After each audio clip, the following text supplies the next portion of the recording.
ओम शांति।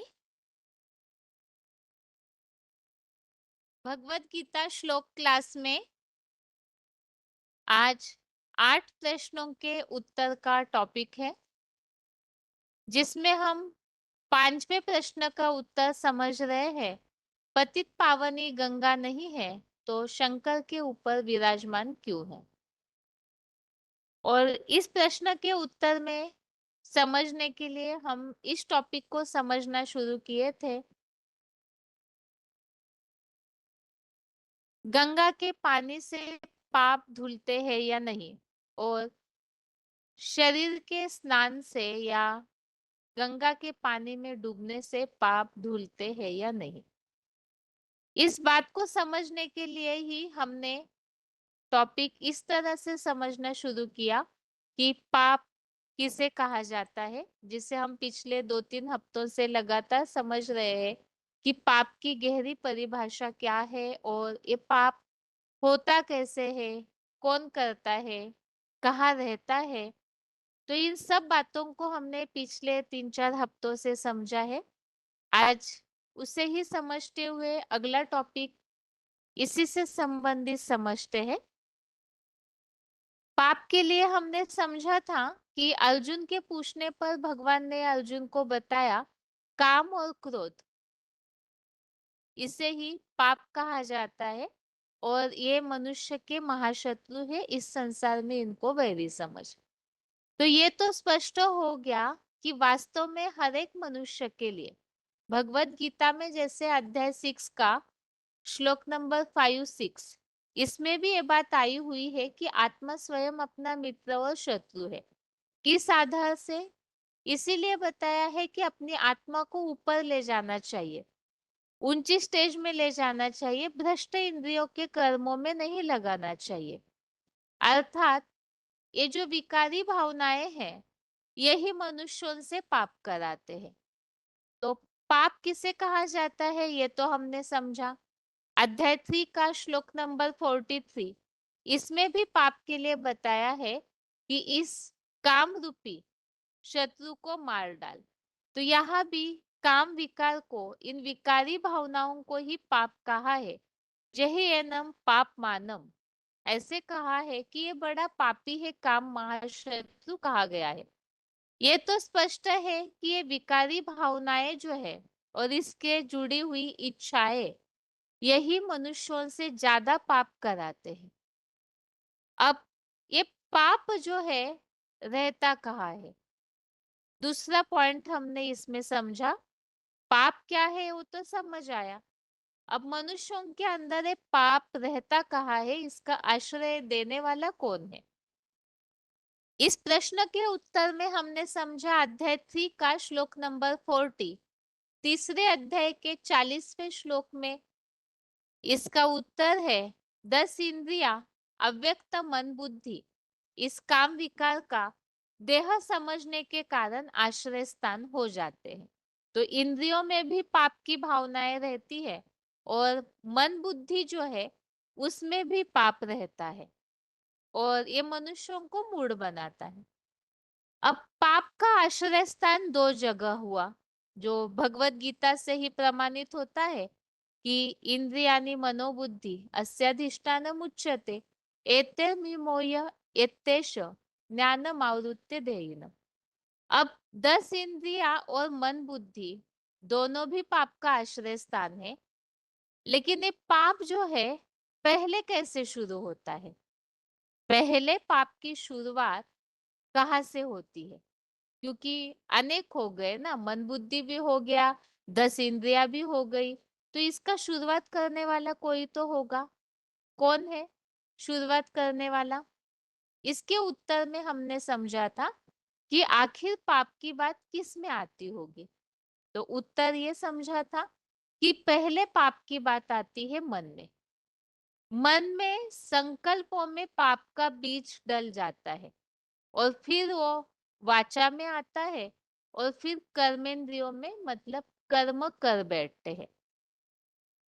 ये एक नेचुरल नियम हो गया है कि सबसे पहले मन में विचार चलते हैं, कहीं ना कहीं संकल्प का बीज विचारों का बीज शुरू हो जाता है और वैसे ही फिर अगर वो एक्टिव हो जाता है, वो बीज फलीभूत हो जाता है, वो विचार, फिर उसकी तीव्रता बढ़ते बढ़ते वाणी में वो पाप के विचार प्रकट होते हैं।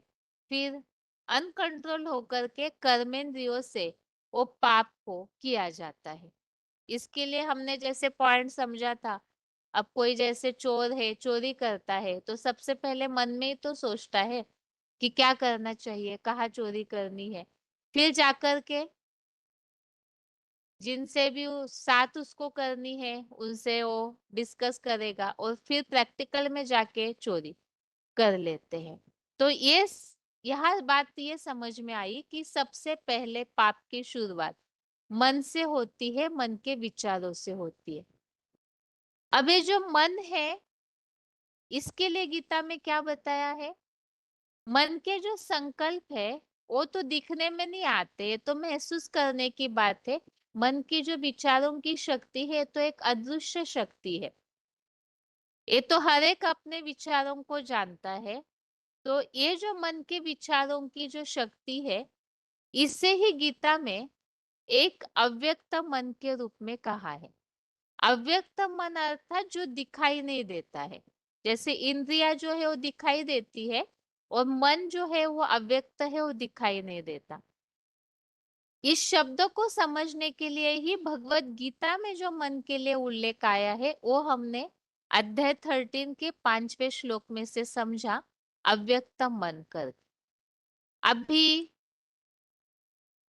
मन बुद्धि में सबसे पहले मन के विचारों में पाप आता है। अब ये मन और बुद्धि होती क्या है? क्योंकि मन में पाप आया, फिर बुद्धि निर्णय लेती है और फिर कर्म कर्म में करके उसको संस्कारों में ढाला जाता है। तो ये मन और बुद्धि जो है वो क्या होती है? क्योंकि जो नई आत्माएं हैं वो तो नहीं जानेंगे। मन और बुद्धि व्यवहारिक भाषा में सब जानते हैं, लेकिन आध्यात्मिकता की दृष्टि से मन बुद्धि क्या है वो सभी नहीं जानते हैं। तो इसीलिए ही इसे थोड़ा सा बेसिकली क्लियर करना, स्पष्ट करना जरूरी है कि आखिर ये मन बुद्धि क्या है। मन बुद्धि जो है वास्तव में मन को ही आत्मा कहा जाता है। मन रेवा आत्मा, ऐसे वेदों में ऋचाओं में एक शब्द आया है कि मन को ही आत्मा कहा जाता है। मन और बुद्धि ये सोल कहे जाते हैं, अर्थात आत्मा। मन बुद्धि संस्कार ये तीनों शक्तियों का समुच्चय, अर्थात ये तीनों को मिलकर के ही आत्मा कहा जाता है। और ये आत्मा जो है, इसे स्पष्ट समझने के लिए हमने श्लोक से एक बात समझी थी कि जैसे आत्मा जब शरीर से निकलती है तो अपने साथ जैसे वायु फूलों से सुगंधियों को ले जाती है, तो वैसे ही आत्मा जो है अपने साथ मन बुद्धि को लेकर जाती है। इसी के लिए हमने अध्याय 15 का श्लोक नंबर 8 और 7 दोनों समझा था कि किस तरह से ये जो मन बुद्धि है वो आत्मा अपने साथ लेकर जाती है। तो मन बुद्धि क्या है इसे हमने समझा।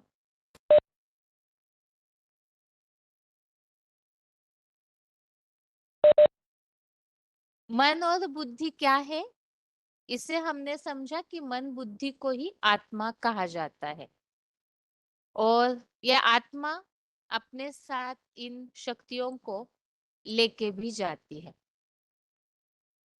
अभी मन बुद्धि को आत्मा कहा जाता है और यहाँ पर हम टॉपिक मूल समझ रहे हैं कि शरीर के धोने से पाप भस्म होते हैं या नहीं। अब यहाँ अभी तक जो टॉपिक हमने समझा इसमें तो ये बात स्पष्ट हो गई कि पाप जो है पहले मन में आता है और मन जो है वो रहता कहाँ है, उसे हमने समझा कि मन बुद्धि और संस्कार का समुच्चय ही आत्मा कही जाती है। अर्थात मन में पाप आया, बुद्धि ने निर्णय लिया और उसको कर्म में किया, अर्थात संस्कार बनने लगते हैं। तो ये मन बुद्धि रूपी जो आत्मा है वास्तव में इसमें पाप की शुरुआत होती है। तो फिर मन बुद्धि ये तो सूक्ष्म बताई गई है, अव्यक्त है। और यहाँ तो भक्ति मार्गीय परंपराओं के अनुसार शरीर जो स्थूल है उसे धोया जा रहा है। अर्थात इंद्रियों से तो पाप होते हैं, लेकिन पहले पाप की शुरुआत जो है वो मूल करने वाला जो है वो तो आत्मा है, मन बुद्धि रूपी आत्मा। तो यहाँ पर शरीर को धोना कहाँ तक जरूरी है और शरीर के धुलने से पाप भस्म होंगे या नहीं, इसे जानने के लिए आत्मा और शरीर का क्या संबंध है उसे जानना भी जरूरी है। आत्मा का कार्य क्या होता है, शरीर का कार्य क्या होता है, इसे समझेंगे तो किसको प्राधान्यता देनी चाहिए वो भी बात स्पष्ट हो जाएगी। इसीलिए ही यहाँ भगवत गीता में आत्मा को पुरुष के रूप में कहा गया है। तो मन बुद्धि रूपी आत्मा, ये हमने अभी तक के श्लोकों से समझा कि मन बुद्धि को ये आत्मा कहा जाता है और शरीर को भगवत गीता में प्रकृति कहा हुआ है। इनका आपस में क्या संबंध है, इसे हम इसलिए समझ रहे हैं क्योंकि बात चल रही है शरीर के धोने की। अब शरीर की इंद्रियों से पाप होते हैं, लेकिन पहले पाप करने वाला कौन है, मन बुद्धि है। इसे हमने पिछले हफ्ते भी एक उदाहरण के साथ समझा था कि गाड़ी और ड्राइवर, शरीर रूपी गाड़ी को, जैसे कि गाड़ी के अंदर वैरायटी पार्ट्स होते हैं, लेकिन फिर भी गाड़ी को जब तक ड्राइवर न चलाए उस गाड़ी का महत्व नहीं होता है। और अगर एक्सीडेंट कोई कर देता है तो ड्राइवर को पहले पकड़ा जाता है। गाड़ी तो जड़ है, उसे जब तक ड्राइवर न चलाए तो गाड़ी क्या चलेगी। मतलब दोष जो है वो ड्राइवर का माना जाता है। ठीक इसी तरह से यहाँ शरीर भी एक गाड़ी की तरह है और आत्मा जो है उसका ड्राइवर है। इसे ही यहाँ हम भगवत गीता से समझते हैं कि आत्मा और शरीर का आपस में क्या संबंध है और उनका कार्य क्या होता है। तो इसे हमने अध्याय 13 के श्लोक नंबर 19 से भी समझा था कि प्रकृति और आत्मा दोनों को अनादि जानो, विकारों को और प्रकृति के सत्वष्टम इन तीन गुणों को प्रकृति से उत्पन्न हुआ जानो। अर्थात ये जो विकार है या तो तीन गुण है, ये प्रकृति अर्थात शरीर से ही निर्माण होते हैं। तो अभी कोई कहेंगे फिर कि अच्छा शरीर से निर्माण होते हैं तो फिर शरीर ही तो दोषी हो गया ना। लेकिन वास्तव में शरीर से ये विकार उत्पन्न तो होते हैं, लेकिन शरीर रूपी प्रकृति जो पांच तत्वों का पुतला है शरीर, ये तो वास्तव में जड़वत है। तो आत्मा किस तरह से शरीर में आकर के पाप करती है, इसे ही हम मूल समझ रहे हैं कि जब आत्मा और शरीर का कनेक्शन होता है तभी ही आत्मा पाप करने लगती है। शरीर जड़वत है, पांच तत्वों का पुतला, उसमें भले विकार उत्पन्न होते हैं या सत्वष्टम तीन गुणों से प्रसारित होता है, लेकिन जब तक आत्मा की चैतन्यता उसे न मिले तब तक शरीर जड़वती है। उससे ये जो विकारी भावनाएं हैं वो एक्टिव जो होनी चाहिए वो नहीं हो सकती। ये पॉइंट हमने जैसे समझा था कि 2500 साल के लिए जन्म जन्मांतर के लिए तुम्हें सुख की सृष्टि बना के दी थी, बाद में तुम देह भान में आ गए। देह भान में आए माना प्रकृति के पांच तत्वों से आकर्षित होने लगे, तो प्रकृति के तत्व तुम्हें अपने जकड़ में ले गए और पांच विकारों की भी साथ साथ उत्पत्ति होती है। तो काम क्रोध लोभ मोह अहंकार, ये 10 प्रकार की शक्तियां हैं जो देह से उत्पन्न होती है। तो यहाँ ये बात समझी हमने जो श्लोक में उल्लेख आया है कि विकार और प्रकृति के तीन गुणों को प्रकृति से उत्पन्न हुआ जानो। तो इस पॉइंट में ये बात बताई कि देह भान आया तो विकारों की उत्पत्ति हुई और ये जो पांच तत्व है उसमें अटैच होकर के देह भान आ जाता है। अब ये देह में ये विकारों की उत्पत्ति होती है, लेकिन आत्मा पर कैसे प्रभाव पड़ता है तो ये बताया प्रकृति तो 3 गुणों में आवर्तन करने वाली है। पुरुष जो है वो सदैव सात्विक है, लेकिन प्रकृति के संसर्ग में आने के बाद सतो प्रधान, सतो सामान्य, रजो और तमो बनता है। आत्मा जो है वो मूल रूप में सात्विक है, और जैसे ही वो इस प्रकृति के 5 तत्वों के पुतले अर्थात शरीर से कनेक्शन में आती है, तो वैसे ही उसके ऊपर इन प्रकृति के गुणों का असर होने लगता है, अर्थात आत्मा पे सतो, सतो सामान्य, रजो तमो बनने लगती है। तो ये हो गया शरीर और आत्मा का कनेक्शन, कि शरीर के कनेक्शन में आते ही आत्मा पर प्रभाव पड़ने लगता है। अब वो प्रभाव कैसे पड़ने लगता है? आत्मा पर शरीर के कनेक्शन में आते ही कैसे प्रभाव पड़ता है? वो तो मूल रूप में सात्विक है। तो इसे इस श्लोक से हम समझे थे। अध्याय 15 का श्लोक नंबर 9, 15वें अध्याय का 9वां श्लोक, श्रोत्रम चक्षु स्पर्शनम च रसनम घ्राणमेव च अधिष्ठाय मनश्चायम विषयान उपसेवते। इस श्लोक में यह बात स्पष्ट हुई है कि यह अर्थात आत्मा कान, आंख, त्वचा, जीवा, नासिका और वैसे ही मन का आधार लेकर विषय भोगों का सेवन करती है। अर्थात आत्मा शरीर के कनेक्शन में आई तो शरीर की जो इंद्रियां उसे साधन के रूप में, इंस्ट्रूमेंट के रूप में मिली हुई है, उससे आत्मा अपने भोग या सुख को खींचना शुरू करती है। जैसे कि कैसे, ये भी हमने पिछले बार समझा था कि कान है तो कान से सुनाई तो देता है, लेकिन कानों ने जो भी सुना, रस लिया सुनने का, आंखों ने जो भी दृश्य अच्छे देखे, रस लिया देखने का, तो वह रस भोगने वाली आत्मा है विचारों के द्वारा। अब जैसे कि कोई मृत शरीर, कोई व्यक्ति शरीर छोड़ा हुआ है और वो शरीर इसी तरह पड़ा हुआ है, तो वो कोई भी प्रकार के सुखों को भोगेगा नहीं, क्योंकि आत्मा उससे निकल गई। लेकिन आत्मा जब शरीर के कनेक्शन में आती है, जो चैतन्य चलता बोलता व्यक्ति है, तो वो व्यक्ति अर्थात उसकी आत्मा शरीर के इंद्रियों के द्वारा सारे विषयों का भोग सेवन करती है। विषय अर्थात हर एक इंद्रिय का अपना अपना जो कार्य है, उस कार्य के द्वारा वो भोगों का सेवन करती है, सुख को भोगती है। इसे ही यहाँ अध्याय 13 के श्लोक नंबर 20 में भी स्पष्ट किया है। कार्य करण कर्तृत्वे हेतु प्रकृति उच्यते पुरुषः सुख दुःखानां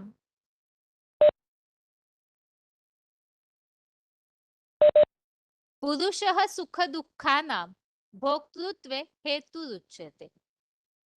इस श्लोक में इस तरह स्पष्ट किया है कि प्रकृति को देह रूप कार्य में, इंद्रियों के साधन रूप रचना में कारण रूप कहा जाता है। अभी साधारण शब्दों में इसे इस तरह हम समझेंगे कि प्रकृति जो है वो अर्थात शरीर जो है कार्य करता है, और वो कार्य करने के लिए उसे इंद्रियां मिली हुई है साधन के रूप में, और सुख दुख के भोक्तापने में आत्मा को कारण कहा जाता है। अर्थात इंद्रिया तो केवल साधन है करने के लिए, लेकिन उसके द्वारा जो सुख और दुख है उसका भोग आत्मा भोगती है। तो इससे ये बात स्पष्ट हो गई कि वास्तव में सुख या दुख ये तो रिजल्ट हो गया। सुख या दुख ये कर्मों का रिजल्ट है, और किन कर्मों का? पाप और पुण्य कर्मों का। पाप कर्म किया, किसने किया? करते समय तो इंद्रिया करती है। हाथों से किसी को मारा, पाप किया। पाँव से किसी को मारा, पाप किया। किसी को मुख से उल्टा सुल्टा बोला तो गुस्सा किया, तो पाप किया। करने वाली तो इंद्रिया है, लेकिन उसे चलाने वाली, जो चैतन्यता देने वाली है, वो आत्मा है। क्योंकि आत्मा इंद्रियों के द्वारा विषय भोगों का सेवन करती है, अर्थात इन इंद्रियों को चलाती है आत्मा। तो इसलिए उसका जो प्रभाव है वो भी आत्मा को भोगना पड़ता है। अब किसी को अगर कोई भी शरीर में चोट लगती है तो भले ही खून बह रहा है, कुछ हो रहा है, लेकिन उसका जो दुख है वो मन के विचार भोगते हैं। फीलिंग जो है वो मन में होती है। तो इससे ये बात स्पष्ट है कि आत्मा जो है वास्तव में वो मूल है पाप या पुण्य करने के लिए। शरीर तो केवल साधन है। तो इसे ही यहाँ पॉइंट के द्वारा हमने समझा था, चैतन्य आत्मा ये शरीर रूपी मशीनरी को चला रही है। ये शरीर रूपी मशीनरी में जो भी इंद्रियों से काम किया जाता है उस काम का फल आत्मा भोगती है। सुख का फल हो या दुख का फल हो, आत्मा भोगती है। तो इसीलिए वास्तव में जो लेप या छेप है, लेप क्षेप आत्मा को लगता है, क्योंकि शरीर जो है वो जड़वत है। उसने भले किया लेकिन उसका प्रभाव जो है वो आत्मा पर पड़ता है। कुछ भी किया तो मन में विचार कंटिन्यू चलना, यही वास्तव में आत्मा पर लेप क्षेप चढ़ना हो जाता है। तो ये जो फीलिंग है वो आत्मा करती है, क्योंकि आत्मा पर ही लेप छेप चढ़ा है। आगे इसी पॉइंट को और स्पष्ट समझते हैं। अब जब आत्मा पर ही लेप छेप चढ़ता है तो सुख और दुख भी आत्मा भोगती है। तो फिर पाप और पुण्य आत्मा में होंगे या शरीर में? तो हमने समझा वास्तव में लेप क्षेप आत्मा पर चढ़ा तो पाप और पुण्य भी आत्मा पर ही चढ़ते हैं, न कि शरीर पर। क्योंकि शरीर, जैसे हमने एग्जाम्पल समझा कि अगर किसी शरीर में आत्मा नहीं है, वो पांच तत्वों का पुतला तो है लेकिन उसमें बैटरी नहीं है, उस गाड़ी का ड्राइवर नहीं है, तो एक्टिव नहीं होगा, उस शरीर की वैल्यू भी नहीं होती है। तो वास्तव में मूल है आत्मा। आत्मा ही सब कुछ करती है, शरीर केवल उसके लिए साधन है। इससे ही हमने यहाँ और पॉइंट के द्वारा समझा था कि पाप आत्मा बनती है और पुण्य आत्मा भी आत्मा ही बनती है। पर ऐसे नहीं कहेंगे कि पाप जीव बनते हैं या पुण्य जीव बनते हैं। तुम कहते हो पाप आत्मा बनती है, शरीर नहीं, क्योंकि पाप करने के या पुण्य के संस्कार किस में रहते हैं? आत्मा में रहते हैं। शरीर तो घड़ी घड़ी विनाश हो जाता है, शरीर विनाश हो गया तो पाप और पुण्य के संस्कार कौन ले जाती है? आत्मा ले जाती है। आत्मा जो है वो अविनाशी है। मरता तो शरीर है, विनाश तो शरीर का होता है, आत्मा का विनाश नहीं होता।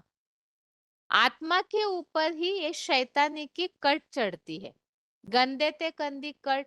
ये जो काम विकार की कट है, जिसे हमने पाप समझा, पाप करने के निमित्त शत्रु के रूप में काम है और क्रोध है, तो ये जो कट है ये आत्मा पर ही चढ़ती है।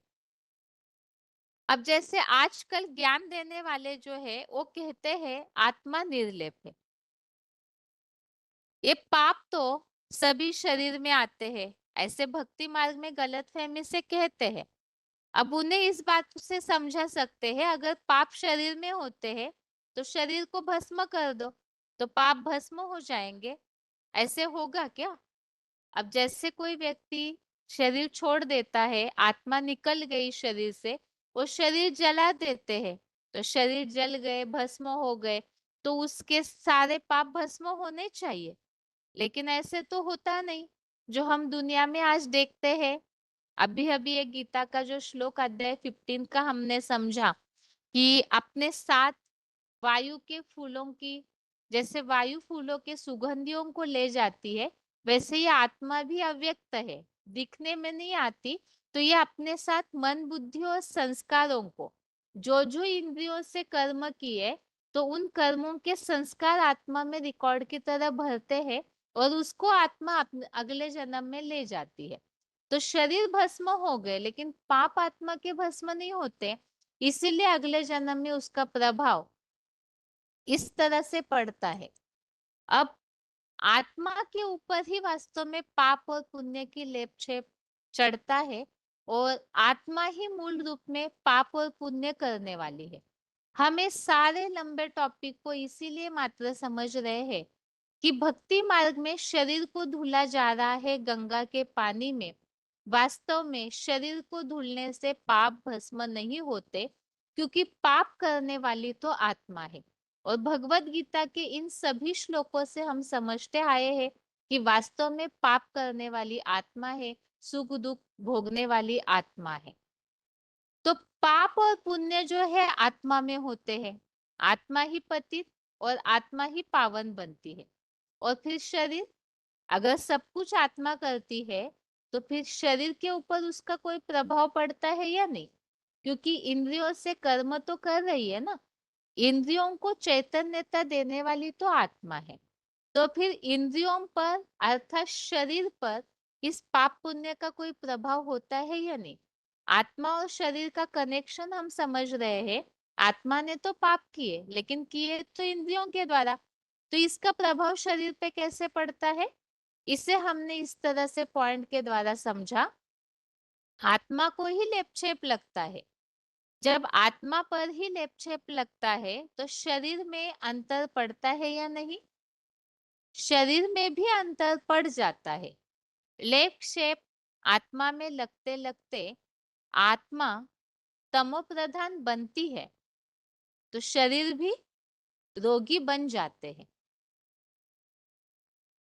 तो इसीलिए बड़े बड़े अक्षरों में लिखना चाहिए, आत्मा निर्लेप नहीं है, आत्मा को ही लेपछेप चढ़ता है।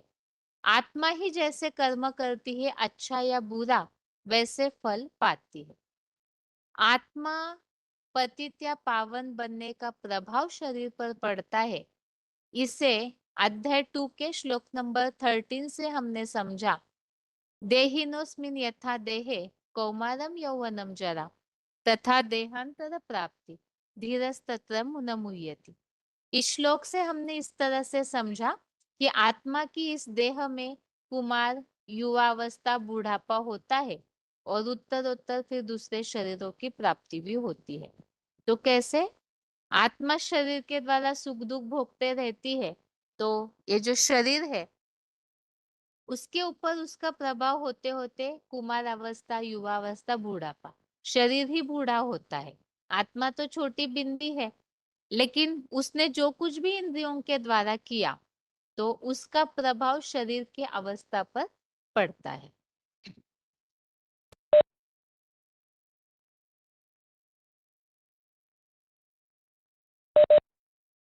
तो इसी बात को हम समझ रहे थे कि आत्मा का प्रभाव ही, आत्मा ने पाप पुण्य किए तो आत्मा पर तो लेप शेप चढ़ा ही पाप पुण्य का, लेकिन शरीर पर भी उसका प्रभाव पड़ता है। तो इसीलिए ही फिर सुधार किस में होना चाहिए? पहले आत्मा ही शरीर को भी प्रभाव डालती है, क्योंकि आत्मा चैतन्य है। तो इसीलिए सबसे पहले तो आत्मा को सुधारना होगा। जैसे कि अच्छी फसल आनी है तो उसके बीज को अच्छे से परिष्कृत किया जाता है, अच्छा बनाया जाता है बीज को पहले प्रक्रियाएं करके, ताकि उसकी फसल जो है अच्छी आए। ठीक इसी तरह से ये शरीर एक वृक्ष की तरह है। गाड़ी ठीक से चलनी है तो ड्राइवर को ठीक करना होगा। फोन ठीक से चलना है तो बैटरी को ठीक रखना होगा। शरीर ठीक चलना है तो आत्मा को ठीक करना होगा। तो सब जगह आत्मा अर्थात मन बुद्धि संस्कार, इसमें भी ये जो मन बुद्धि है इसे ठीक करना बेहद जरूरी है। और इसे ही हमने इस पॉइंट से समझा कि आत्मा का कंसंट्रेशन करेंगे तो आत्मा नहीं बनेगी। और शरीर नया कैसे बने? शरीर को नया बनाने के लिए आत्मा बीज का सुधार होना है। जैसे कोई वृक्ष या कोई पौधा तैयार किया जाता है, जैसे गेहूं बोए जाते हैं तो गेहूं को पहले परिष्कृत किया जाता है ना, बीज सुधारा जाता है ना। बीज सुधर जाता है तो पौधा भी अच्छा बनता है। तो इसी तरह से आत्मा रूपी बीज है। आत्मा रूपी बीज सुधर जाता है तो स्वतः ही ये शरीर में भी परिवर्तन आने लगता है। संकल्पों की शुद्धि के ऊपर सारा मदार है। संकल्पों में शुद्धि होगी तो शरीर में परिवर्तन होना शुरू हो जाएगा।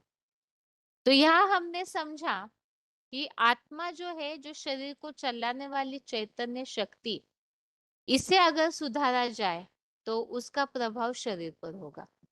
लेकिन भक्ति मार्ग में ये जो गलतफहमी लंबे समय से चलती आई है, जो एक परंपरा बन गई है कि शरीर को पहले धोया जा रहा है, गंगा जी में पहले शरीर को डुबोया जाता है, नहलाया जाता है, मृत्यु के समय मुख में गंगा जल डालते हैं, लेकिन वास्तव में पहले शरीर का सुधार नहीं, पहले आत्मा का सुधार। क्योंकि चैतन्य तो आत्मा है, पावर जो है वो मन बुद्धि रूपी आत्मा में है। हमने इस बात को अभी अभी समझा, जैसे शरीर को जला दिया जाए तो पाप भस्म होने चाहिए, लेकिन ऐसे नहीं होता है। अगले जन्म में जो भी लूले लंगड़े शरीर मिलते हैं, उसका कारण क्या है? अगर पहले जन्म में शरीर के पाप भस्म हो गए जल के, तो अगले जन्म में तो अच्छा सुंदर शरीर मिलना चाहिए लोगों को। लेकिन कई बार ऐसे जो भी प्रभाव पड़ रहा है, तो उसका कारण है आत्मा रूपी बीज में डिफेक्ट है, जिसका प्रभाव शरीर पर हो रहा है। तो इसीलिए मात्र शरीर के धोने से पाप भस्म नहीं हो सकते। अभी इसी टॉपिक को और एक तरीके से हम समझते हैं, जहां हम अभी तक गंगा के पानी से पाप धुल जाते हैं या नहीं। तो इस बात को समझने के लिए वास्तव में पाप तो आत्मा में रहते हैं, इसे हमने समझा। और काम क्रोध जो है ये पाप है, और ये पाप जो है सबसे पहले मन में आता है, और ये मन बुद्धि जो है वास्तव में इस पर ही, आत्मा पर ही लेपचेप चढ़ता है।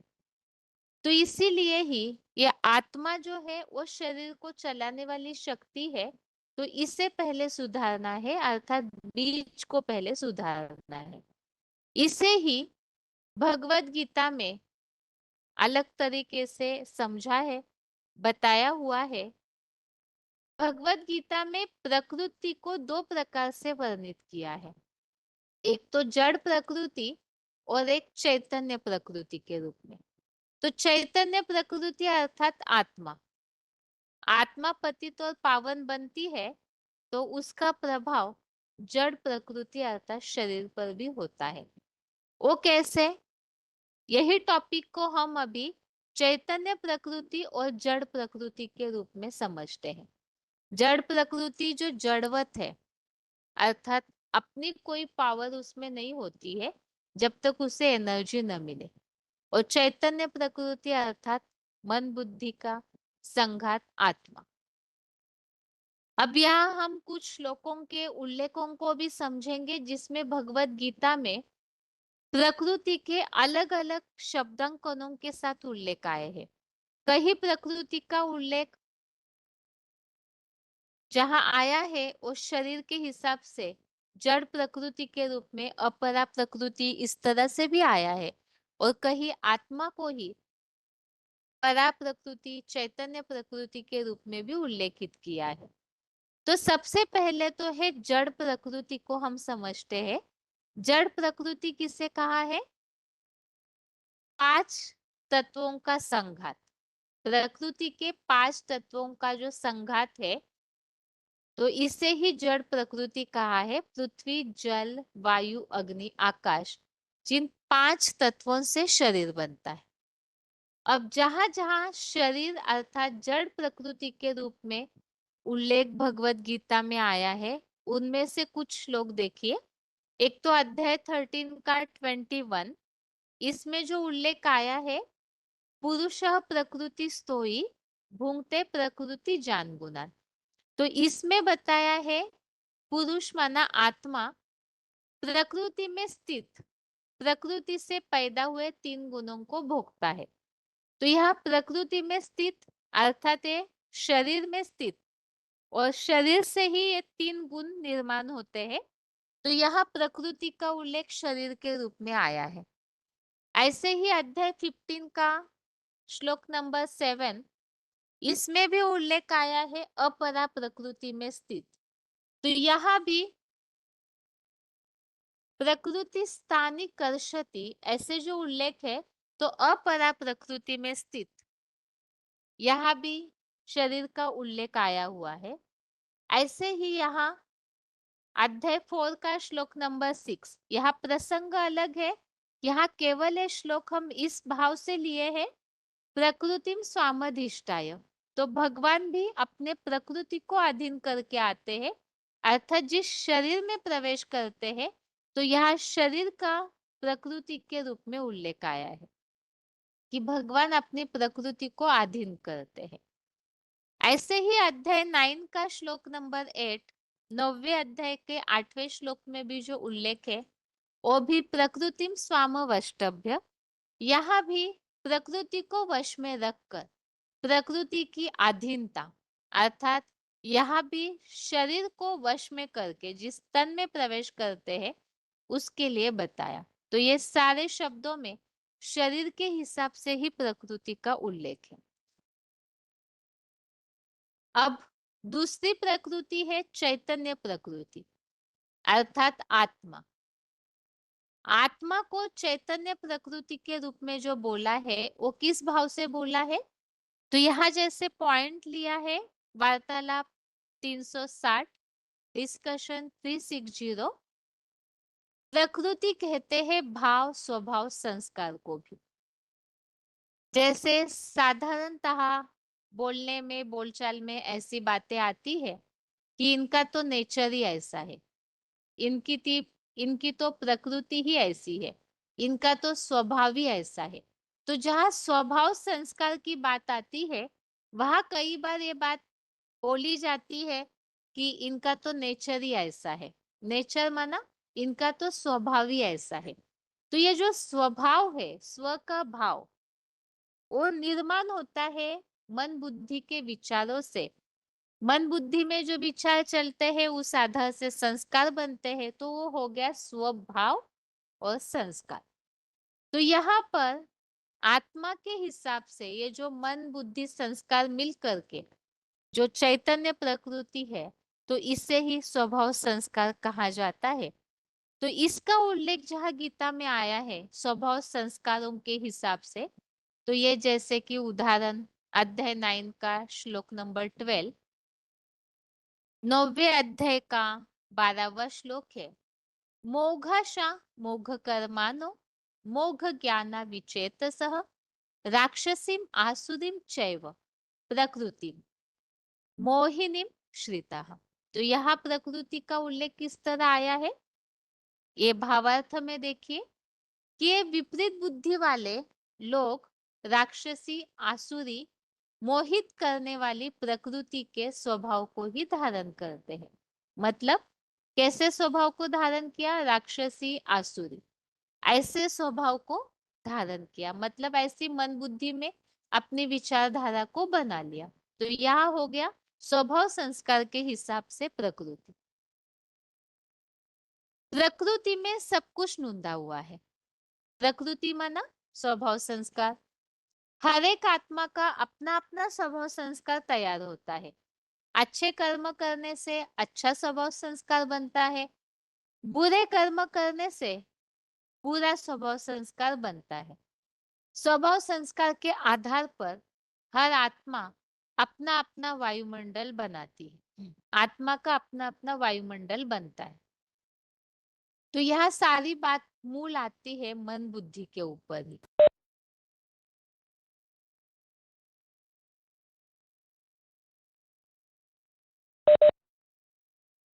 तो यहाँ बात आती है मन बुद्धि के ऊपर, अर्थात मन बुद्धि में संकल्पों की जो धारा निर्णय शक्ति चलती है, उसी का प्रभाव स्वभाव और संस्कार बनता है, जिससे आत्मा का वायुमंडल बनता है। ऐसे ही डिस्कशन 663, स्वभाव से बंधे हुए हैं सब। स्वभाव संस्कार माने नेचर प्रकृति, प्रकृति माना स्वभाव। आपकी प्रकृति ऐसी है, हमारी प्रकृति ऐसी है, कीड़े की प्रकृति ही ऐसी है। तो यहाँ भी स्वभाव के हिसाब से आया। अब यहाँ अगला श्लोक भी जो स्वभाव के हिसाब से आया है, 7वें अध्याय का 20, अध्याय 7 का 20, इसमें जैसे बताया है, प्रकृत्या नियतः स्वया, अर्थात स्वभाव से बंधे हुए, इस तरह से शब्द आया हुआ है कि सभी अपने स्वभाव से बंधे हुए, अर्थात अपने नेचर से बंधे हुए। तो यहाँ स्वभाव संस्कार उनके हिसाब से प्रकृति का शब्द आया है, प्रकृत्या नियतः स्वया। अभी यहाँ प्रकृति अर्थात नेचर, स्वभाव, संस्कार, इसे समझने के लिए एक पॉइंट समझते हैं। डिस्कशन नंबर 1331 12 मिनट्स के बाद से लिया हुआ पॉइंट। और बाबा, माँ के पेट में जो बच्चा होता है तो उसकी पूरी ढूंढन होती है नाखून से लेके वो करने वाला प्रकृति सारा कार्य करती है। प्रकृति में सब कुछ नुदा हुआ है। प्रकृति माना स्वभाव, संस्कार। हर एक आत्मा का अपना अपना स्वभाव संस्कार तैयार होता रहता है। अच्छे कर्म करने से अच्छा स्वभाव संस्कार बनता है, बुरे कर्म करने से बुरा स्वभाव संस्कार बनता है। और स्वभाव संस्कार के आधार पर हर आत्मा का अपना अपना वायुमंडल बनता है। शरीर छोड़ने से 4 महीने पहले ही गर्भ में बच्चा तैयार हो जाता है, तैयार होना शुरू होता है। ये वाइब्रेशन का कमाल है। जिस आत्मा को शरीर छोड़ना है उसके वाइब्रेशन के आधार पर, उसके स्वभाव संस्कार के आधार पर प्रकृति बच्चे का शरीर तैयार करती है। प्रकृति जड़ है, जड़ होने के बावजूद भी अपने कार्य में मुस्तैद है। आत्मा तो चैतन्य है। जड़ की रचना होने के बाद फिर आत्मा प्रवेश करती है 4 महीने के बाद। तो ये सब बना हुआ बना ड्रामा है।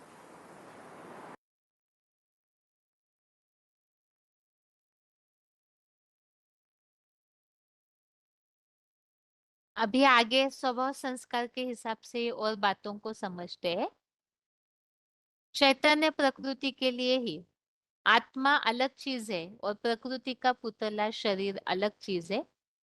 प्रकृति का पुतला भी है और जो आत्माएं हैं, उन आत्माओं में जन्म जन्मांतर का प्राकृतिक रूप से स्वभाव संस्कार भरा हुआ है। जो स्वभाव संस्कार भरा हुआ है, उस स्वभाव संस्कार के अनुसार ही सब अपना पार्ट बजाने के लिए वशीभूत है। तो यहाँ भी अपने अपने प्रकृति के स्वभाव संस्कार अनुसार ही सब पार्ट बजाते, माना आत्मा में वो सब कुछ नूंद है। तो मूल तो है, आत्मा के ऊपर ही सारा प्रभाव है, जिस कारण से हर एक आत्मा अपना अपना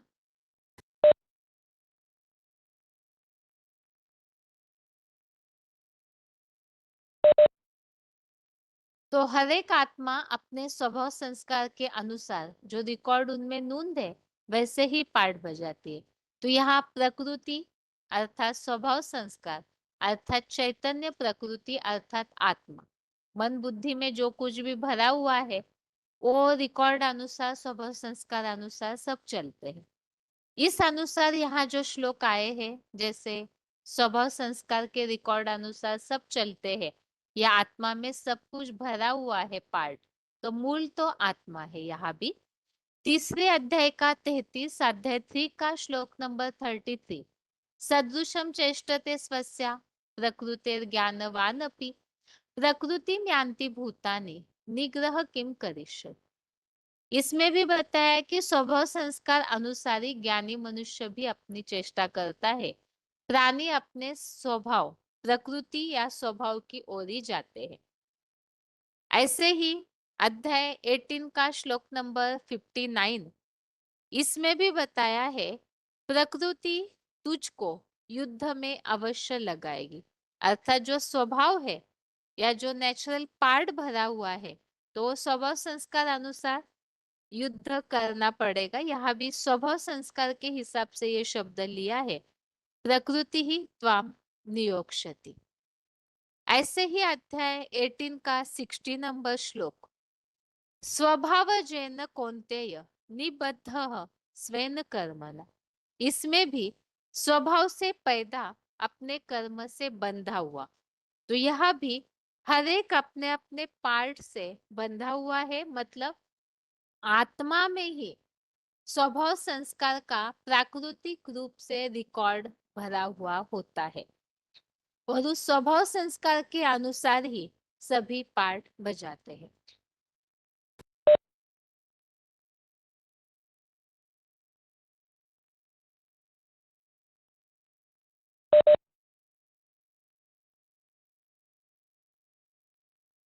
वार्तालाप नंबर 1240 1240, जो भी प्राणी मात्र के कर्म है वह प्रकृति के स्वभाव से बंधे हुए हैं, उनके स्वभाव संस्कार से बंधे हुए हैं। प्राकृतिक रूप से स्वभाव थे ही सारे कार्य सारे पार्ट स्वतः ही बचते रहते हैं। अहंकार विमूढ़ात्मा कर्ता हम इति मन्यते।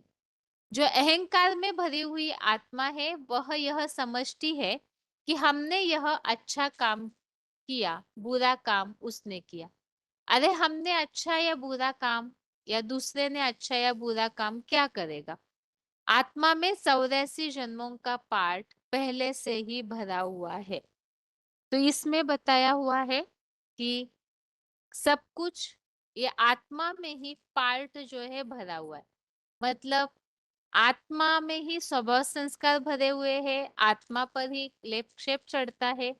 तो ये चैतन्य प्रकृति है, इसी आधार से ही शरीर के ऊपर प्रभाव पड़ता है जो जड़ है। चैतन्य प्रकृति में ही सब कुछ पार्ट नूंधा हुआ होता है और उसका प्रभाव भी शरीर पर पड़ता है। इसे यहाँ प्रकृति क्रियमानानि गुणे कर्माणि सर्वशः अहंकार में मूढ़ात्मा कर्ता अहम इति मन्यते।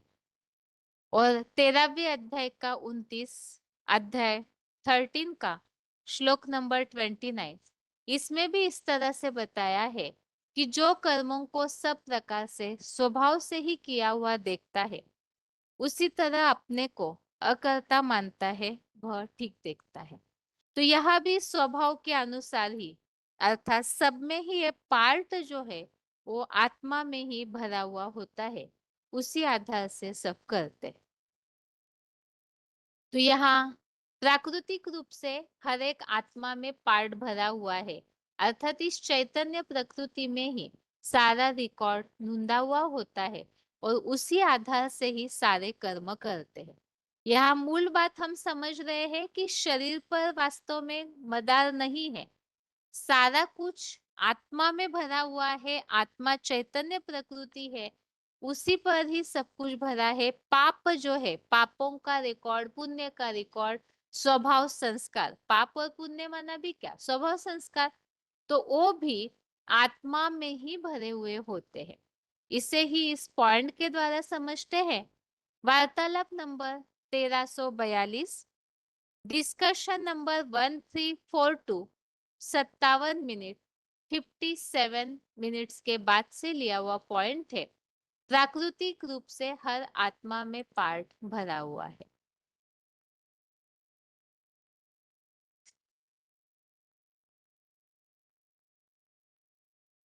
एक भाई बोलते हैं कि जब 5,000 का ड्रामा फिक्स है तो हर चीज अपने आप होनी है तो हम मेहनत क्यों करें? तो उनका खाना क्यों खाते हो? बंद कर दो। किचन में क्यों जाते हो खाना खाने के लिए, पकाने के लिए? बंद कर दो ना। गीता में एक श्लोक आया है, प्रकृते क्रियमाणानि गुणे कर्माणि सर्वशः अहंकार विमूढ़ात्मा कर्ता अहम इति मन्यते। माना 5,000 वर्ष के ड्रामा में प्रकृति के द्वारा सारा कार्य, सारे पार्ट, हर एक अणु अणु में, हर आत्मा में नुदे हुए हैं। लेकिन अहंकार से भरा हुआ मनुष्य ये समझता है कि मैं करने वाला हूं, लेकिन ऐसा नहीं है। अर्जुन चाहे युद्ध करे या न करे, धनुष बाण छोड़ के बैठ जाए, फिर भी उसे युद्ध करना ही पड़ेगा। बंधा हुआ है, ईश्वर ही बंधा हुआ है। भगवान खुद कहते हैं मैं इस ड्रामा के बंधन में बांधा हुआ हूं। तो जब भगवान ही बांधा हुआ है तो आत्माओं की क्या बिसात है।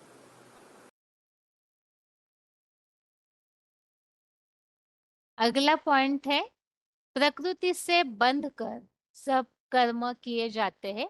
यहाँ भी स्वभाव संस्कार सब में नूंदे हुए हैं, रिकॉर्ड नूंदा हुआ है, तो उसी आधार से सब कर्म करते हैं। इसी भाव से ये भी पॉइंट है। वार्तालाप नंबर 1589 1589 डिस्कशन नंबर 29 मिनट्स के बाद से लिया हुआ पॉइंट।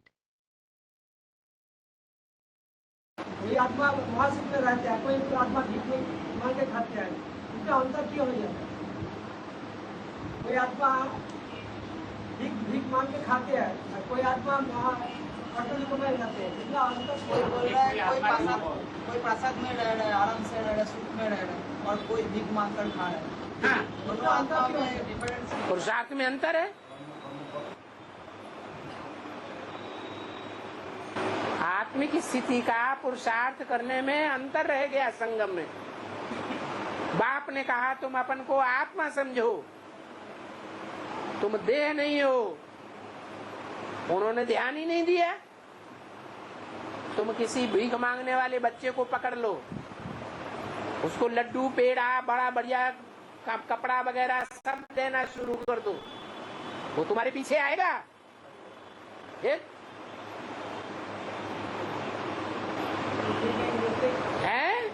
आओ हमारे पास, तुमको खाना पीना देगा, अपन नहीं आते तो इसका मतलब क्या हुआ? संगम में घूमे उसने, तुम्हारे बुलाने पर भी नहीं आया। उसे आत्मा बनने का पुरुषार्थ अच्छा ही नहीं लगता। नाली के कीड़े को तुम कहो ये नाली का कीड़ा क्यों है, ये भी तो आत्मा है, नहीं है? वो नाली के कीड़े को नाली में से निकाल के साफ सुथरी जगह में रख दो ऊपर, वो बिलबिला के या तो नाली में गिरेगा या तो मर जाएगा।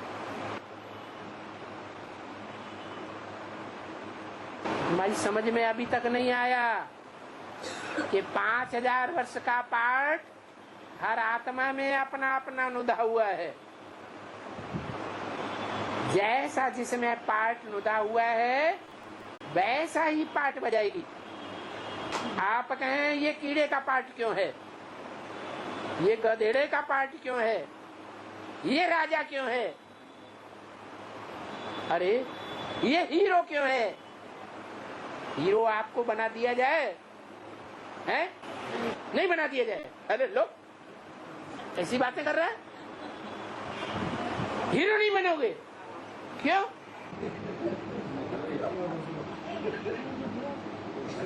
हैं? बनोगे? बनना चाहता है।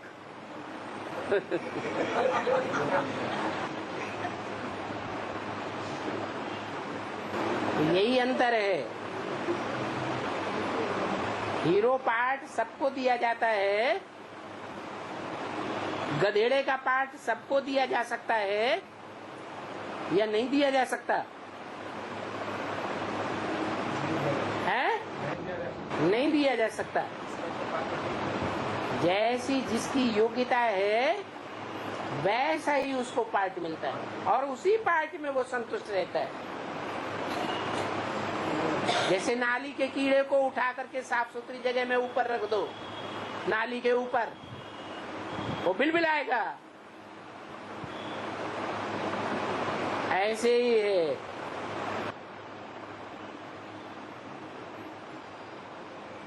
स्वभाव से सब बंधे हुए हैं। स्वभाव संस्कार माने नेचर,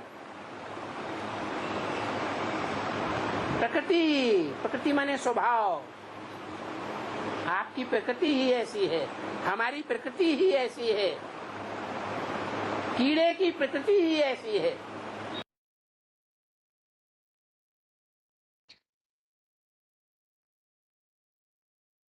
अगला पॉइंट है वीसीडी नंबर 2259, वीसीडी नंबर 2259, 1 घंटा 6 मिनट के बाद से लिया हुआ पॉइंट।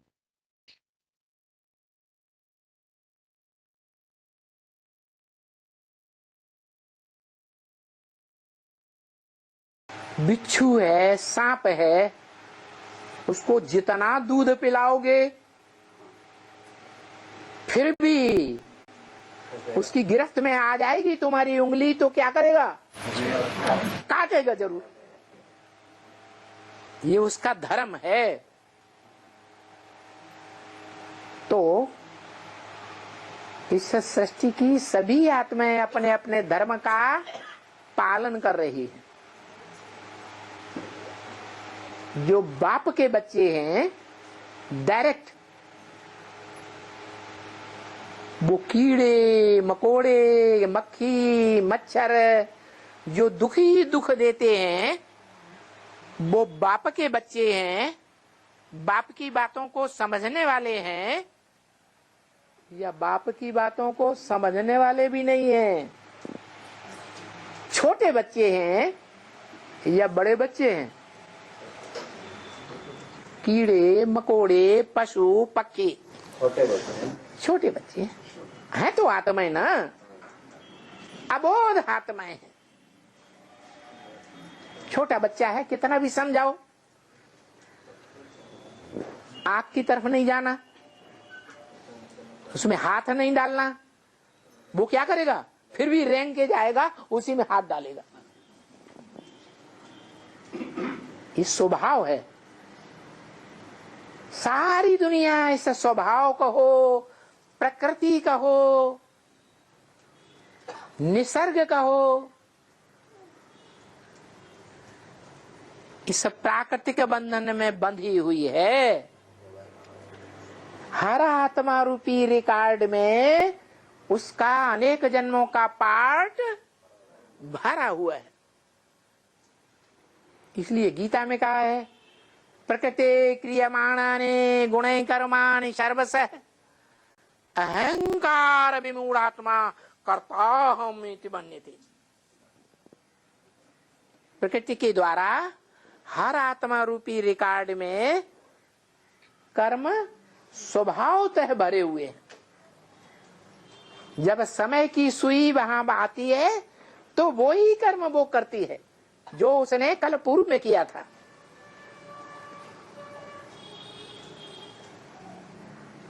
तो आत्मा स्वयं करती है या प्राकृतिक रूप से आत्मा में वो कर्म अनेक जन्मों के भरे हुए हैं? क्या सच्चाई है?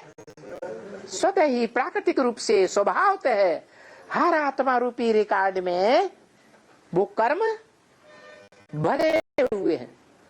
लेकिन मनुष्य अहंकार में आकर के कहता है मैंने ये किया, मैं स्वर्ग बनाऊंगा। क्या क्या समझता है? मैं की गुहार लगाता है, मैं करने वाला हूं। अरे मैं तो कुछ भी करने वाला नहीं हूं, ना अच्छा न बुरा। ये सच्च रूपी चक्र में जैसे भगवान बाप ज्ञान सूर्य बंधा हुआ है कर्म करने के लिए,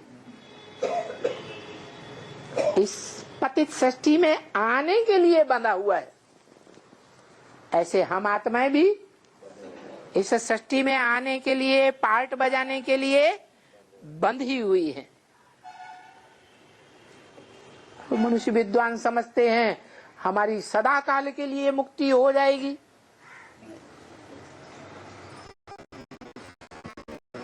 ऐसा हो सकता है क्या?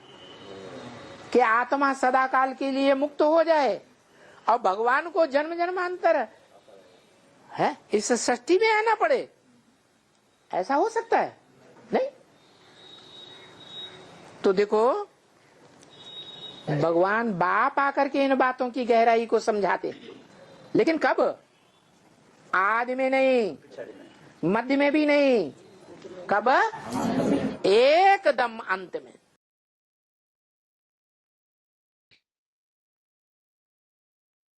तो इस तरह से हमने यहाँ इन बातों को समझा है कि किस तरह से आत्मा में ही ये सारा रिकॉर्ड भरा हुआ होता है।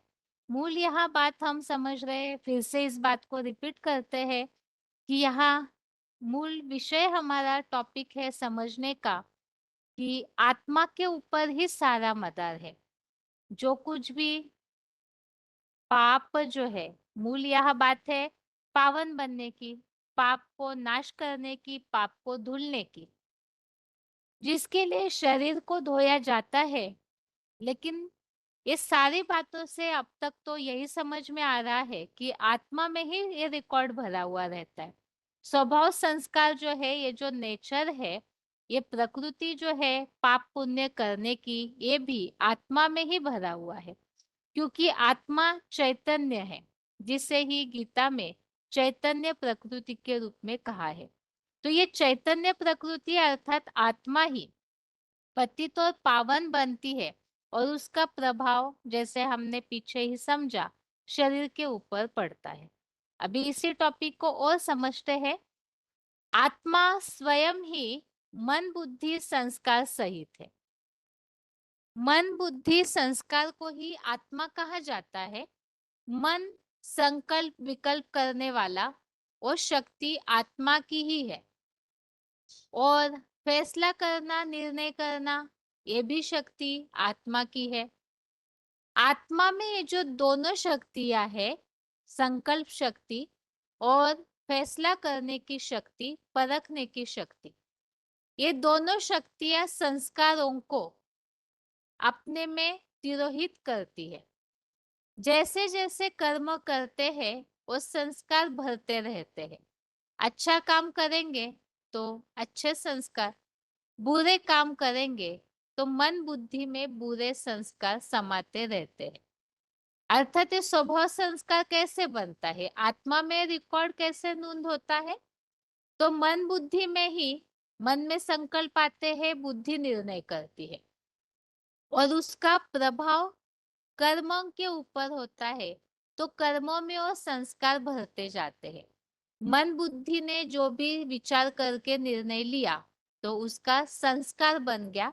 तो ये मन बुद्धि से संकल्प निर्माण हुए, तो अच्छे काम किए तो अच्छे संस्कार, बुरे काम किए तो बुरे संस्कार।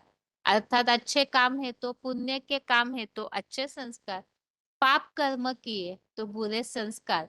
वो आत्मा में ही अर्थात मन बुद्धि में ही वो रिकॉर्ड समा जाता है।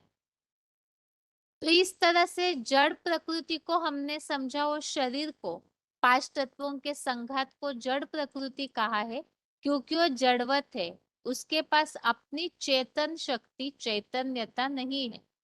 और आत्मा जो है स्वयं में ही एक चैतन्य शक्ति है, जिसे ही मन बुद्धि कहा जाता है, मन बुद्धि संस्कार का समुच्चय। और उससे ही यहाँ भगवत गीता में या व्यावहारिक भाषा में भी स्वभाव संस्कार या नेचर, ये आत्मा के लिए भी कहा जाता है। तो इसे यहाँ और शब्दों में जैसे वर्णन किया है, दो प्रकार की प्रकृति, एक तो परा प्रकृति अर्थात आत्मा, जिसे स्वभाव संस्कार कहा है, और अपरा प्रकृति अर्थात शरीर, अर्थात पांच तत्व। तो परा माने परे, अपरा माने जो परे नहीं है, इधर ही है। परे की प्रकृति वो है, प्रकृति माने स्वभाव संस्कार, जो आत्मा से कनेक्टेड है। अपरा माने इसी सृष्टि से संबंधित पृथ्वी, जल, वायु, अग्नि, आकाश। अपरा माने अमाना नहीं, परे, जो परे ते परे नहीं है, अर्थात इस सृष्टि से संबंधित है। और आत्मा जैसे कि हमने समझा मूल रूप में आत्मा सात्विक होती है, क्योंकि आत्मा तो परम धाम की निवासी है, लेकिन पार्ट बजाने के लिए इस सृष्टि पर आती है। तो यह आत्मा हो गई चैतन्य प्रकृति, जिसे स्वभाव संस्कार कहा है।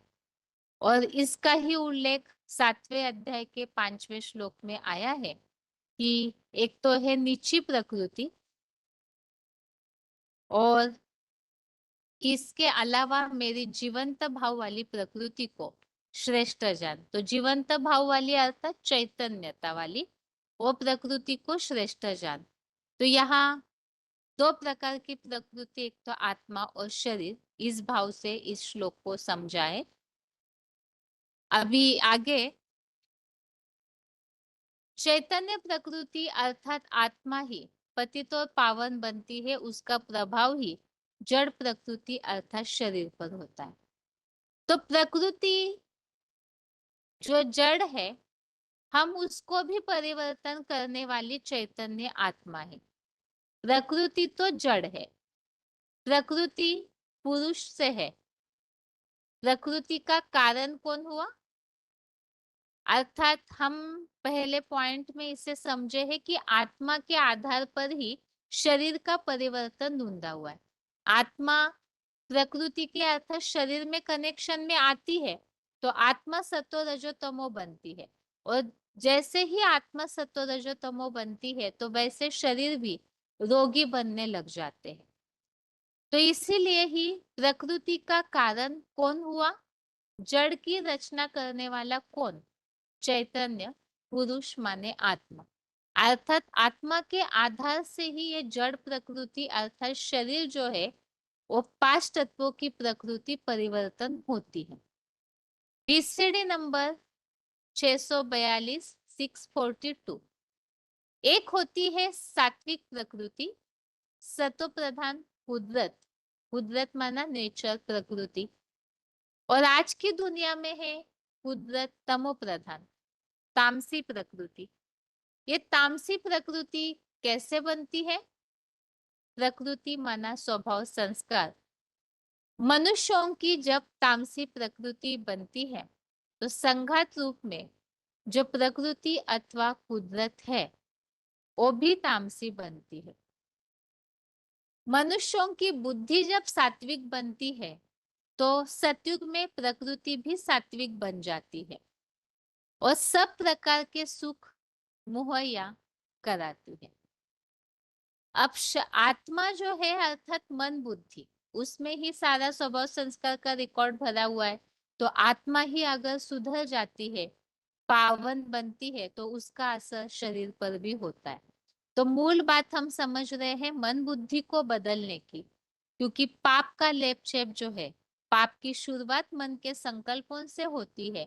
तो मूल है ये चैतन्य प्रकृति, ये अगर बदल जाती है तो उसका असर जो जड़ प्रकृति अर्थात शरीर है उसके ऊपर भी होता है।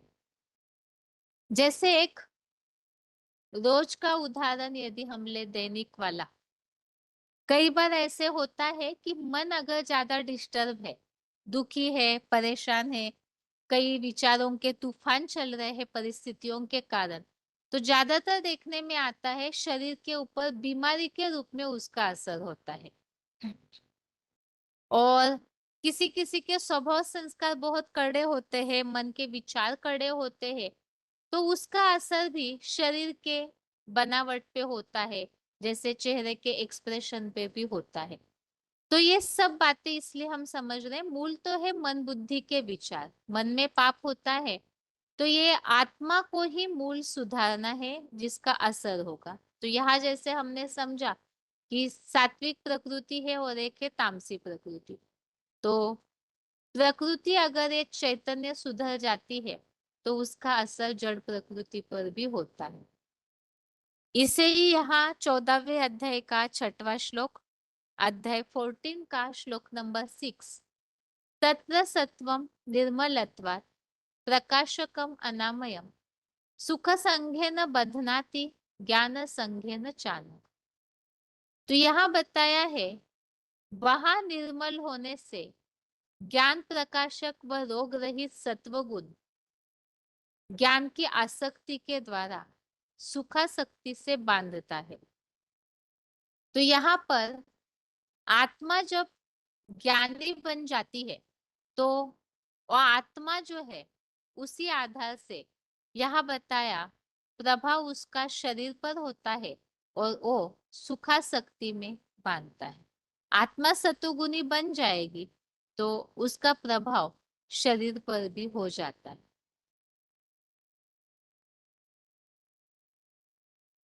अगला पॉइंट, तो ये आत्मा कैसे सुधरेगी और आत्मा के आधार से शरीर कैसे सुधरेगा, ये तो हमने समझा कि स्वभाव संस्कार या चैतन्य प्रकृति का असर जड़ प्रकृति पर ही होता है।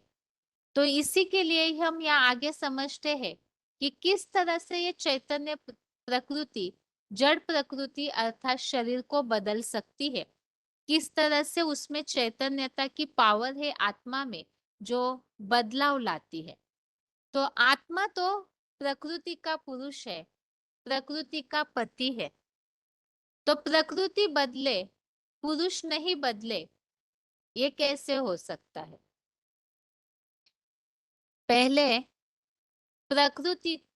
पहले पुरुष को बदलना है या पहले प्रकृति को बदलना है?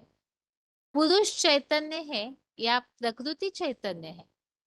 पुरुष चैतन्य, आत्मा चैतन्य है, प्रकृति चैतन्य नहीं है, जड़ है, जड़त्वमयी है, उसको वाइब्रेशन से बदला जा सकता है। तो किस तरह से ये शरीर रूपी प्रकृति को आत्मा चैतन्य में इतनी पावर है, मतलब आत्मा अगर बदल जाती है तो वो शरीर को बदलने के निमित्त बनती है।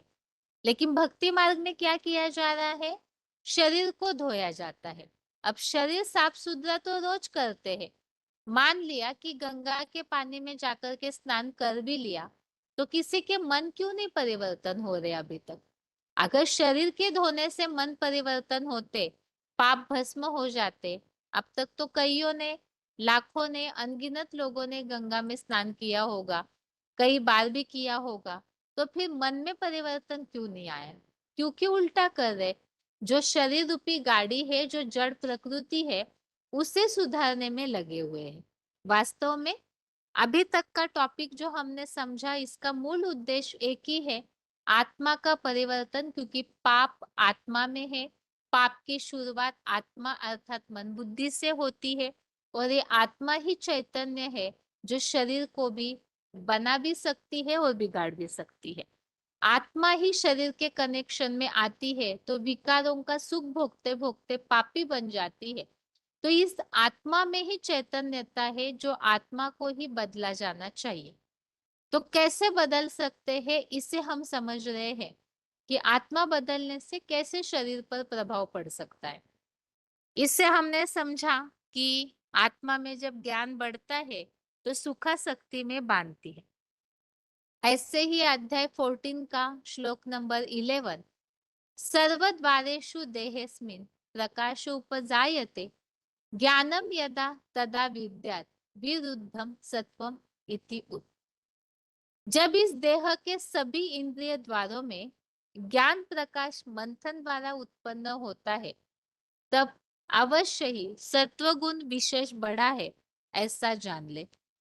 अर्थात जब इस वास्तव में ज्ञान जो है वो मन बुद्धि में समाया हुआ होता है और मन बुद्धि रूपी आत्मा के प्रभाव से जब देह में भी हर इंद्रिय ज्ञान युक्त कर्म करने लगे, जो बताया देह के सभी द्वारों में ज्ञान प्रकाश उत्पन्न होने लगे, तब अवश्य ही सत्वगुण विशेष बढ़ा है, ऐसा जान ले। अर्थात यहाँ जैसे बताया कि आत्मा में जब चैतन्यता है वो जब बदलेगी तो उसका प्रभाव शरीर पर भी हो जाता है। स्वमाना आत्मा, आत्मिक चिंतन में जितना हम रहेंगे उतना हमारी प्रकृति, हमारे स्वभाव संस्कार स्वतः ही सात्विक बन जाएंगे। हमारा वाइब्रेशन सात्विक होने से अगला जन्म जो मिलेगा वो सात्विक परिवार में मिलेगा। सात्विक वातावरण में हमारा जन्म होगा।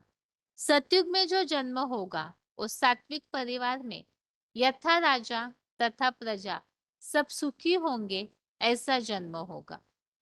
इसे ही यहाँ अगले श्लोक में स्पष्ट किया है कि जैसे हमारे वाइब्रेशन सात्विक होंगे, वाइब्रेशन आत्मा में बनते हैं, जो हमने पहले ही समझा, चैतन्य आत्मा है तो चैतन्य आत्मा में इतनी पावर है कि वो आत्मा का वातावरण जो है मन बुद्धि के विचारों के आधार से बनता और बिगड़ता है। अच्छे स्वभाव संस्कार है, अच्छे कर्म करेंगे तो अच्छा वायुमंडल बनेगा, बुरे कर्म करे तो बुरा वायुमंडल बनेगा। तो यहाँ आत्मा में वो सात्विकता कैसे निर्माण होती है उसे श्लोक में स्पष्ट किया। आत्मा में अच्छे विचार चलना अर्थात ज्ञान प्रकाश, ज्ञान का मंथन होने से सत्व गुण आत्मा में बढ़ता है। तो आत्मिक चिंतन होने से हमारे स्वभाव संस्कार सात्विक बनेंगे, और सात्विक बनेंगे तो वाइब्रेशन हमारा जैसे होगा तो उसी आधार से शरीर भी वैसे मिलता है, उसका प्रभाव जन्म भी वैसे मिलेगा, अर्थात शरीर भी अच्छा या सुखी मिलता है। तो इसे ही यहाँ बताया 14वें अध्याय के 14वें श्लोक में, यदा सत्वे प्रवृद्धेतु प्रलयम यान्ति देहभृत् तदा उत्तम विदान लोकान अमलान प्रतिपद्यते। जब देहधारी सत्वगुण अति बढ़ने पर प्रलयकालीन महामृत्यु पाता है, तब तो पुरुषोत्तम को जानने वालों के निर्मल लोकों को पाता है। अर्थात आत्मा अगर सुधर जाएगी, आत्मा में सत्वगुण बढ़ जाएगा, आत्मा अपने आप को ज्ञान प्रकाश के द्वारा सात्विक बनाती है, तो उसको अगला जन्म अर्थात अगला शरीर भी इसी तरह से सात्विक मिलेगा। तो आत्मा के वाइब्रेशन पावरफुल बनते हैं तो उसका प्रभाव जो है वो शरीर पर होता है। यही बात को यहाँ स्पष्ट किया है। इसे ही यहाँ हम समझते हैं कि चैतन्य प्रकृति अर्थात आत्मा का परिवर्तन पहले होना चाहिए। ऑडियो नंबर 18, ऑडियो नंबर 18, सबसे पहले आत्मा का अर्थात चैतन्य प्रकृति का परिवर्तन। पहले मनुष्यों की प्रकृति सुधरे, स्वभाव संस्कार रूपी प्रकृति, तब शरीर सुधार में आ सकता है। ऐसे नहीं कि पहले स्थूल चीज बन जाएगी। पहले क्या होता है? पहले सूक्ष्म तैयार होता है। जैसे गर्भ में पहले चोला तैयार होता है सूक्ष्म, फिर बड़ा होकर के सामने आता है। मकान बनता है तो पहले खाका बुद्धि में खींचता है सूक्ष्म, फिर कागज पर बनाया जाता है, फिर स्कूल में बनता है। तो ऐसे ही हर मनुष्य आत्मा की अपनी अपनी प्रकृति है। प्रकृति माना स्वभाव। तो वो स्वभाव जितना सुधर जाएगा, शरीर भी उतने ही सतो प्रधान सात्विक बनेंगे। लेकिन बाद में तो वो सतो प्रधान शरीर कितना खींचते, सतो प्रधान आत्मा भी जरूर कैसी होगी? कशिश करने वाली होगी। उसको कोई भाग दौड़ करके एडवर्टाइजमेंट करने की दरकार नहीं है।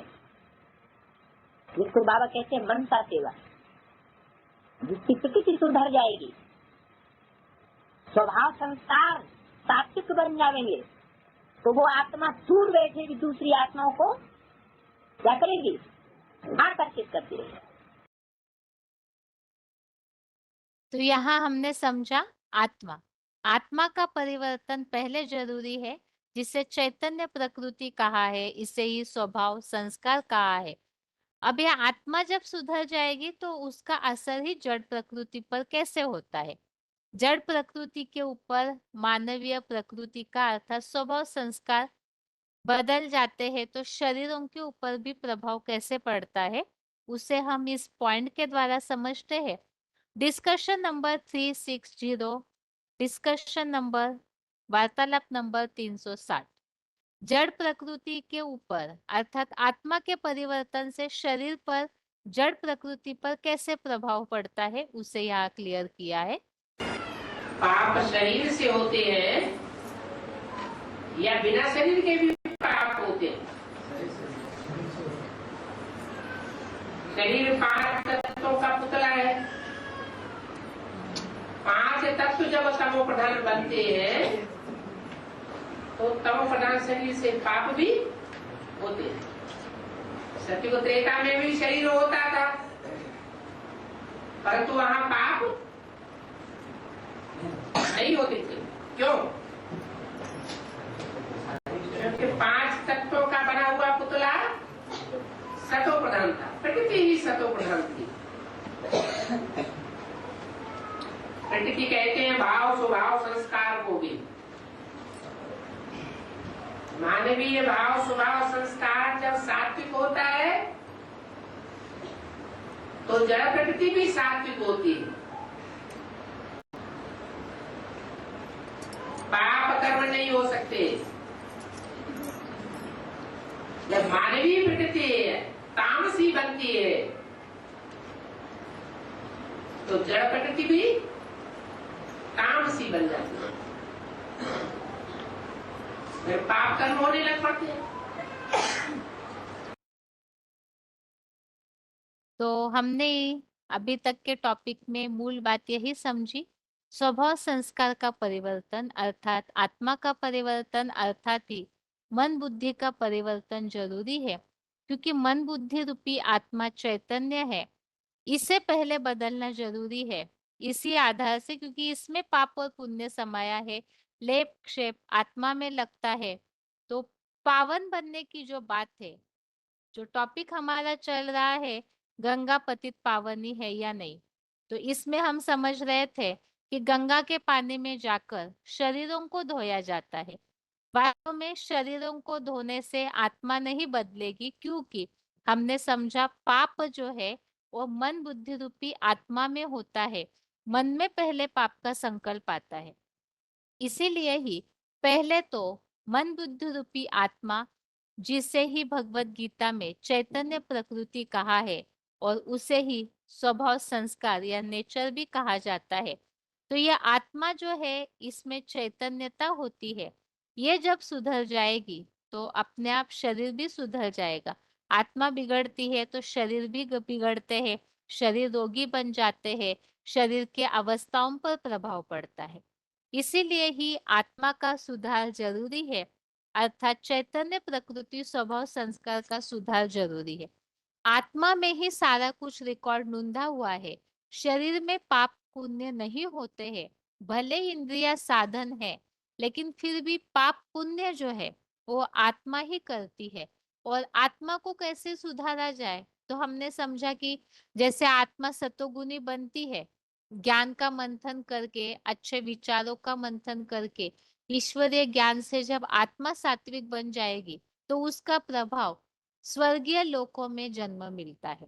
तो सात्विक शरीर तो सतयुग में होते ही है, तो उसका प्रभाव क्या है, क्योंकि आत्मा मूल वहां सात्विक है तो शरीर सात्विक बनते मिलते हैं। और कलयुग में आत्मा तामसी है तो शरीर के ऊपर उसका प्रभाव पड़ता है। तो सारी बातों का सार ये है आत्मा का परिवर्तन, जहां से पाप की शुरुआत होती है।